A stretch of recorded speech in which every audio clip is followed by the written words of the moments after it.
प्रियंका पांडे जी दिल्ली से। राम। राधे राधे महाराज जी, आपके चरणों में कोटि कोटि प्रणाम।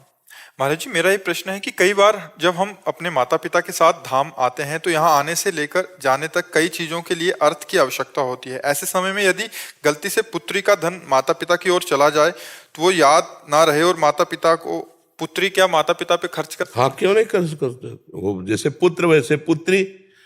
अगर माता पिता की अव्यवस्था है तो पुत्री के घर में जाकर के जीवन यापन कर सकते हैं। अव्यवस्था, मान लो पुत्रों ने निकाल दिया तो पुत्री जैसे पुत्र अधिकार रखती है वैसे पुत्री अधिकार रखती है। ये हमारी पूज्य भावना सनातन धर्म में पुत्री के प्रति रही। लेकिन जब ऐसी विपत्ति की स्थिति है कि माता पिता के पास, तो पुत्री पालन करे, पुत्री के यहाँ खाए पिए पूरा जीवन व्यतीत कर दे, उसमें कोई अपराध नहीं। ये हमारे सनातन धर्म की पूज्य भावना। बेटी है, बहन है, ये सब बड़े पूज्य भाव से देखे गए।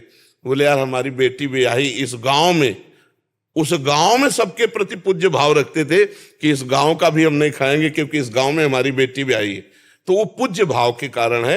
बकाया बेटा और बेटी एक ही बात है। अगर अव्यवस्थित है माता पिता, अर्थ आदि की अव्यवस्था है और बेटी उनका पालन पोषण करे तो आराम से, कोई पाप नहीं, कोई अपराध नहीं। ये हमारी पूज्य भावना है कि हम जिसे कन्यादान किया है हम उसके घर पानी नहीं पिएंगे। ऐसी पूर्व से प्रथा चली आई है। शास्त्रीय निषेध नहीं है, कोई पाप नहीं है, पर हमारी पूज्य भावना है। बकाया अगर ऐसी अव्यवस्था में वो जीवन यापन करते हैं माता पिता तो कोई पाप या कोई अपराध नहीं है। कनागत चल रहे होते तो उसमें माता पिता कहते हैं पुत्री के घर का पानी भी पीना व्यर्थ है, तो माता जी का स्वास्थ्य बहुत खराब रहता है, दिल्ली की दवाई चलती है, तो आने में बड़ा संशय करती है इस टाइम पिएंगे तो नरक में जाएंगे। नहीं नहीं नहीं नहीं नहीं नहीं, संशय बहुत नहीं। पुत्र और पुत्री समान है, कोई अंतर नहीं है। वैसे भी सरकारी, भारत सरकार में भी समान वो हिस्सा ले सकती है अपने भाई से पूरा, आज भी ले सकती है।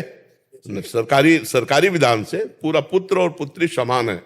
वो अपने माता पिता के लिए पुत्री जो है, मान लो जिनके पुत्र ही नहीं केवल पुत्री है तो पूरा का पूरा पिंडदान, पूरा का पूरा भार वही तो उठाएगी। दामाद और पुत्री वही तो पूरा कार्य करेगी उसके। अब कोई है नहीं तो वही तो पूरा करेगी ना, तो वह क्या फिर उनकी दुर्गति हो जाएगी क्या? नहीं नहीं, वैसे ही होगा। पुत्र संतान का मतलब है कि माता पिता का परम मंगल। तो अब वो चाहे पुत्री हो चाहे पुत्र हो, पर आजकल ऐसी संतानें, मान लो आप धन्य है ऐसी पुत्री हो के जो माता पिता की सेवा की भावना, नहीं तो माता या पिता 100 स्थान पर जहाँ जलाए जाते हैं वहां रखे हुए और झगड़ा हो रहा है बहन बहन में, भाई भाई में, संपत्ति के लिए। आजकल माता पिता को कौन प्यार करता है? कोई बिरली संतान होगी जो प्यार करे। हम प्रणाम करते हैं उस पुत्री या उस पुत्र को जो अपने माता पिता को भगवत भाव से, कि हमारे भगवान है, ऐसे भाव से सेवा करे। कोई अपराध